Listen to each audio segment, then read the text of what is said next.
right. All right, so this one I'll use a little bit of, I'm gonna keep this clean for a second. This one I'll use a little bit of cracked pistachio. Okay.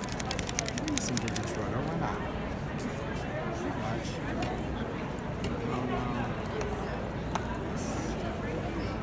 All right, a little bit of ice spruce. And then, okay.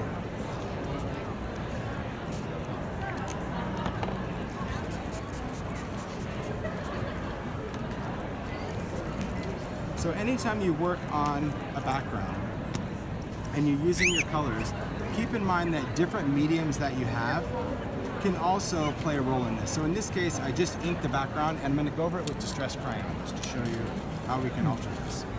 So the wood grain cardstock already comes pre-embossed with a really detailed wood grain. So I like that you can get it as wet as you want and that emboss is still going to stay in there. Makes for a really cool shabby chic. You can have pink wood or yellow or green or whatever.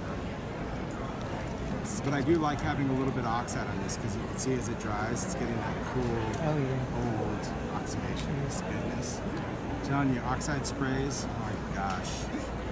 So good. Because if you did this with a blending tool, and you could, it would just take a long time. That's why it's really all about the delivery system. And for people that are coming on, they're like, oh, so where do I get the spray or the ink pad? It's like, well, how are you going to use it? Yeah, how are you going to use it? Yeah. If you plan on doing a lot of backgrounds, that spray saves a lot of time because it gives really quick coverage.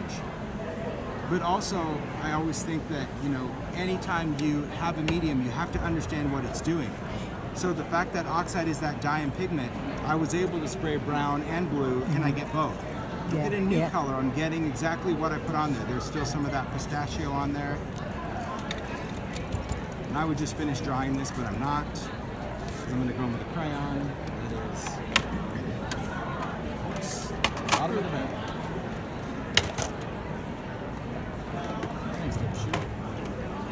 Alright. So a distressed crayon, this is cool because it's just a pigment stick. It's a water reactive pigment, but on something textured, like wood grain cardstock, you can really go in and highlight that wood grain really quick. You can kind of smudge that out because the crayon is movable, but it's a great way to really bring out some of that wood grain texture and just use that into our background. Fun. And if you didn't want this to be brown and grungy, you could have done the same thing with the white crayon to make it more shabby chic.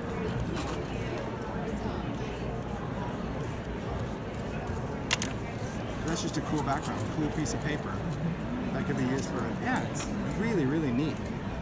Thank you. Neat effect, sure. That's great. I'm going to start saving up. All right, so on our card, we're going to talk about the craft mat. The reason I wanted to include a craft mat on this mat is because how inks work on this is very different to this.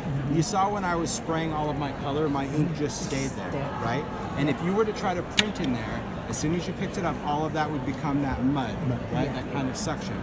So I needed that kind of craft mat for any of my printing. And this is what I mean.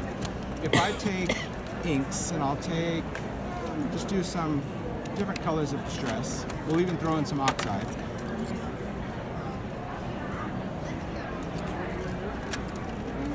Let's see, what do I have? Oxide. I have red. What do we got in the double shoot? Ooh, salty ocean. I'll take it. Here's some paint. Ooh, good go. Now an oxide shows up really nice on this. I know it's like, ooh, but it's not good. It's not your friend. It's fooling you right now. That same feeling, I had that same feeling. I'm like, ooh, I like it on the glass. It's like, yeah, no. Because here's what's gonna happen, I'll show you. If you have inks on there, and we go in with water on a craft mat is still gonna keep all of our inks suspended. Water on glass is going to get all of our inks to just start moving and turn into mud. So as soon as you make a print, mud. Ceremony and tricky trade drawings will start at 5 o'clock this evening. This one is going to allow me to go in and print, and my color stays put, right? So everything I want to do for my layered background, that's at 5 p.m. tonight. I can continue to do on my craft mat. So every time I go in and print, to win. As a reminder, once the show floor closes today where at do you have 5 to go? p.m., No win one will what? be admitted after the hall to attend What are we the winning? award ceremony and check their luck on the tricky trade drawings. So stick around until 5 p.m.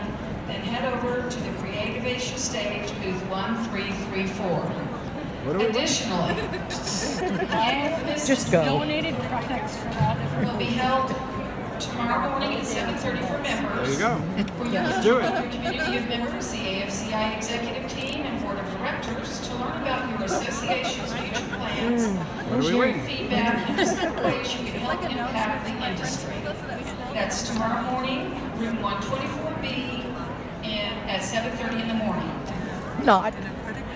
Okay. All right. So here I can even go with my spray stain, and same thing. It's going to stay put, and that is why it was important when you're using your media mat. If you're going to do wet print technique, you need to do it here. Right. If you're going to do blending, stamping, any of that, work on the glass, because it makes a big difference. Because this, it looks pretty here, but as soon as your paper went into it, it would have turned into mud. Yeah. It really would have. It is good to know, because I mean, when I first did it, I didn't even think I needed this little bit of material, but as I was designing Quickly it, learned. it's just nice. Yeah. It's a nice space, especially if you like to do, well, like yourself, you like to do a little inking. I wouldn't say you've crossed over to the dark side, but you'd like to use a little inking. Yeah. So to be able to take something and just go over and do a little inking, that's great. I like this background. I would do vintage. You might do a little spun sugar or just a little bit of weathered wood. Might be hickory smoke, that's your speed. But yeah, see, that background's cool. However many prints I did, because hello, it's a celebrity. Hi. Oh, hello, Amber. How are you? I'm fine. How are you doing? Good. It was so awesome to watch you. I'm gonna Thanks try for some Neo Huggy. thanks for representing the makers. Yeah, I tried. Yeah. I didn't quite represent all the way, but you know. It's so good. I was wrong. You were awesome. You were, but you had such a crazy video. Everybody watch Making It? Do you guys watch Making It? You didn't? Oh, For shame. God. For shame, you didn't watch It was such a great creative challenge, and what you brought to the mix was just this. To me, it was a maker way of thinking. Yeah. It wasn't about a skill. Not you are skilled. You are skilled and talented, but you didn't go in with like a skill set of like, hey, mate, No, I'm a I'm like woodcrafter, a- I'm I'm a like this. a, You're a maker. Yeah, I just do lots of things. And Not everything anything they gave you. particularly well. She just did stuff. I was like, it's freaking awesome. So The wooden hands, right? It's a slightly creepy, but it's also cool. I know. just rocked my world. I So do love a good wooden hand. I had to come say hello. I came by earlier, but you Thank weren't you. here. All right, have a great day. to see you. See you later. It was just, yeah, it was so It's awesome. awesome. I'm like, she's representing the maker. It was a great show. It was so much fun to watch. And everybody was very talented, but I felt like they went in with skills. Oh yeah. They went in there like, oh, I'm a professional wood carver, I'm a stage maker. I'm like, well, crap. I mean, Yeah. she's a crafter. And Yeah. she stayed in to the end. I'm like, way to represent the crafter. Like, you can give me fun foam and feathers and Yeah. foam noodles and watch me rock it. Yeah. But it was cool. Did you watch the show? I watched some of it. It was really cool. I loved it. Plus, it was just fun. It was just fun comic relief. Yeah. Yeah. It was really funny. They just Yeah. kept it real. I would never do it. No way. I would be out of my brain. They Yeah. would come in and say, here's what you're, and make it. Yeah, Yeah. but No way. way. Like everything that I would ever know would just like flush out of my head. Yeah. Right? Yeah. Isn't that Yeah. how it is? Any of Yes. those creative challenges, you can know, but it's like when you're under that time crunch, you're like, I don't even know what I'm doing here. Yeah. I don't even know how to use a glue gun. So this is a beautiful background, again, just using some oxide and ink because we're getting kind of that dreamy little background with those punches of colors. And that's what I love about an oxide spray. Last thing I'll share with you is the Distress Archivals. Archivals are fun simply because it is an oil-based waterproof ink. The nice thing about this, they're in distress colors. That's it. They don't do anything different. Some people think that they did something different, but this is new to the show because we have 12 distress colors in an oil-based permanent ink formulation of archival. They're sold in these mini ink pads, 3 sets, warm, cool, and dirty. And the nice thing about this is that I can stamp on anything. I can stamp over alcohol ink with archival, I can stamp over oxide, I can stamp over my inked backgrounds, and I have this beautiful permanent ink to do that in. And I have that little vintage tone, and I think that's also really cool when you're working on a background. A feature of archival though, I'll share that instead, because you've all seen basic stamping. I'll show you a trick that you can do with archival. Pretty neat. Because, yeah, it's a trick. Because it's something that you wouldn't normally do. Yeah. So to me, that's kind of a fun trick. Probably one of the first things I learned at Ranger Chemist is like, we're going to learn about ink today. I'm like, okay. We're going to learn about oil and water. Oh, cool. Yeah. Remember, Ranger U is a fun technique. Okay. We're going to start with a piece of glossy cardstock. Okay. So a glossy coated cardstock, really important for this. It can't be matte, it can't be watercolor, it needs to be glossy. Right? It can't be Yupo either. Yupo won't work. Glossy cardstock. Doesn't have to be Ranger brand, it needs to be a glossy cardstock. Because believe it or not, glossy cardstock is the most porous of any paper. If you watercolor on glossy cardstock, the watercolor will be permanent. If you use a marker on there, it's permanent. If you stamped in distress, it would be permanent. So it's kind of weird. But It is what we're weird. going to do Is glossy photo paper the same? glossy photo paper is, it's not the same because that's emulsion based and this is clay based, but some photo papers will work for this technique if it's a cheap one, right? It's like dollar store or whatever, Yeah. good. But if it's high end, really nice emulsion, it's going to get real sticky because emulsion turns kind of gluey when it gets wet. All right. So let's take the Professor, one of my favorite sets. So I'll take that steampunk guy that I use because I like this set a lot just because it's got some quirky images. I also like that gear right there. And what I'm going to do is just go in and stamp. So I'm going to find some blocks. There's a few, I can use that, a few pieces. And we're going to work on the glossy side. Note to self. Okay. You're welcome. Glossy paper, Yeah. glossy stuff. Glossy paper, glossy side. Yep, not a laminate backing. Okay. I'll start just by stamping in some colors. Of course, the first one I'll do is black because I want him to be my focal point. This is the Professor, so kind of has a cool way about him. So these are exact miniature versions of the other archival pads. Yes. Okay. Yep. But just in distress colors. So they don't make Okay. this color in a bigger pad. But yeah, formulation-wise, same. All right. So I'm just going to stamp that. They stamp awesome. They really do. Because that oil, it's got great detail. He's a good one. He is. He's just cool. Okay, you can use water, other stuff with archival as well. Absolutely. Yeah.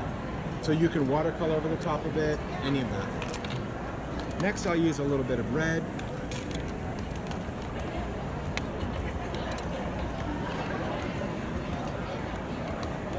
All right. Let's ink that up. Do a little cleanup here. Get a little bit of red out of the center. If you see ink there, don't risk it. All right. And I want that to go kind of through his neck. So I'm just going to edit the stamp. I'm just going to clean the ink off. This way I can just kind of go to the nearest ish and just stamp that out. All right. This way it kind of looks like it's behind you. Masking, thinking, overrated. Yeah. Don't overthink the ink. Just look at it and go, okay, let me just edit that. All right. Next, we'll take something a little bit smaller, go into another color. We'll take some fossilized amber.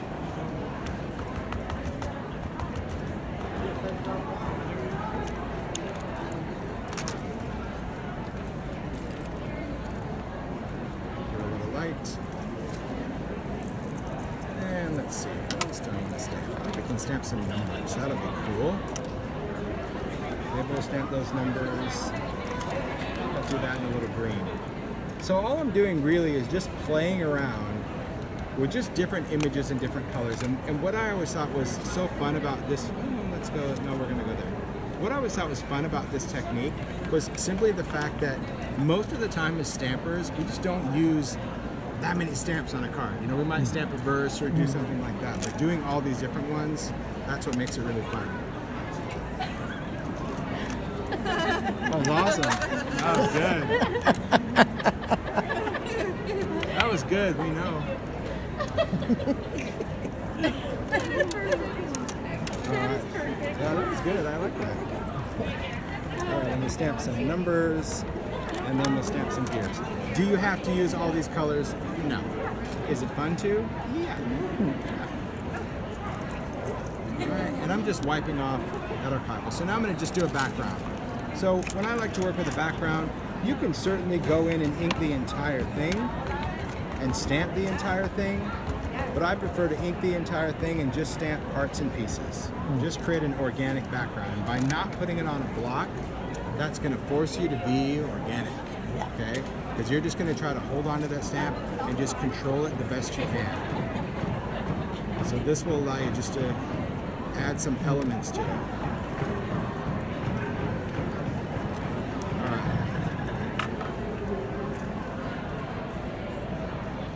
Perfect. Okay. Done stamping. Perfect, perfect.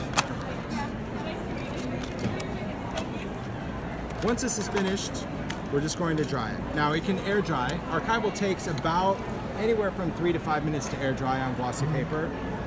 If you heat set it, it just takes a few seconds. It's already dry. Now we're going to go in with these guys. We're going to go in with Distress.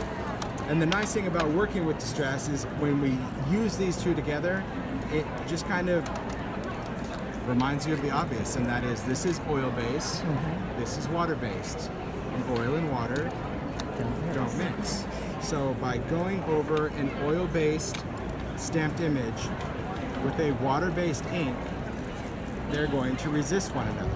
Now, you might think, well, this is pretty obvious because blue is darker than pink. What if we go on the flip side and we say, okay, we're going to instead go in with something darker down here. Maybe we're going to take a little bit of purple and we're going to go over yellow. Okay? That's got to be a mess. Nope, the yellow is going to stay yellow. Okay? Because we have that archival. So it's really, I know, it's that magic. It's kind of like when you would color a background with crayon and then color the whole thing black and then scrape it off. It's like that because your colors really start to pop out. But my ink is going to continue to blend. So my colors, like if I want to go in with brown, that brown is still going to blend in with that purple, but it's never going to impact that yellow, or in this case, that orange, or that blue, or that green. So if you wanted to, you could ink the whole thing black if you wanted to, but the problem would be when you got around to the guy, when you got around to the professor, you're going to lose him. All right? Does this only work on glossy? Okay. It needs to be a coated paper, otherwise we don't have that separation of layers. But really, some cheap photo paper could work. I mean, I've not gone into like trying it with, say, micro-glazed heavy stock. Do you know what I mean? Like, I've not tried to seal a paper to see if I could use it on something other than glossy, but it won't work just on watercolor paper. It has to have that coating on there. And when you try it on Yupo, sadly, the Distress ink won't go into the Yupo. I was thinking on a photo. Okay. It'd be awesome on a photo. You could stamp great on a photo and do a little inking. I bet you'd get that great resist. I really think you would. Yeah, you totally could. This just adds, like, I don't know, it's kind of a little psychedelic vibe on this one. I'm kind of digging it. Oh, let's use a little Mermaid Lagoon. Oh, these phones. Next year, I'm bringing my own stuff. I was using new stuff. It's upside down. It's got the new lid on these minis that I absolutely hate. I blame social media. Because everyone's like, the lids are too loose on the minis. Can you tighten them? Like, they're not loose. They're designed to just come off to use them. And when they're in their tin, they're not going anywhere. So many emails that now it's like a two-handed job to take off. I don't have time for that. I don't have time to stop what I'm doing. Mine at home are the original lids, and I'm not changing them in. If I have to get a new ink pad, I'm keeping my lid. Yeah. But it's a pain. Wow. But see, I love how that blends. Oh, I do cool? too. That's awesome. But your image, your red is still red, that yellow is still yellow, and it's just wild. And it just kind of, it just kind of blows people's mind because you're like, how did you do all those colors? You're like, Magic. I tell you, it's magic. I told you, it seems like a magic trick. Yeah, it does. That's what I said at the beginning. I'm going to show you kind of something a little magical, and it was one of the first techniques I ever learned at Ranger when I met with the chemist. He's like, you need to understand oil and water. I'm like, okay. He goes, no, whatever's in your ink really can impact what you do. And that's why I wanted Distress Archival so bad, because I wanted those colors that I can create that cool background, but still have that kind of flexibility of color. Now, because I've done Distress ink on the background, and the ink goes right into the paper. So if you think, oh, that Distress is sitting on top, nope, it's in the paper. But it's still going to be reactive. So now I could even go in with some water, just do those little drips, you know, using that sprayer. You have the Distress sprayer, you know, you can spritz some water. Wait for just a just a few seconds, because what's happening right now is where that water is hitting that distressing, it's like trying to go everywhere. yeah. So now I'm just going to lift it off, and that's going to create that really cool watermark in the background. Yeah. There's our background. It's cool. That's a cool layer. I'll just dry this. Now that water also lightens the color, so that's that's another cool thing. If you didn't want those bold colors, you'll see that it kind of turns it almost pastel, which is very cool. But completely smooth, completely slick. Looks textural, right? Looks like it'd be all bumpy. No,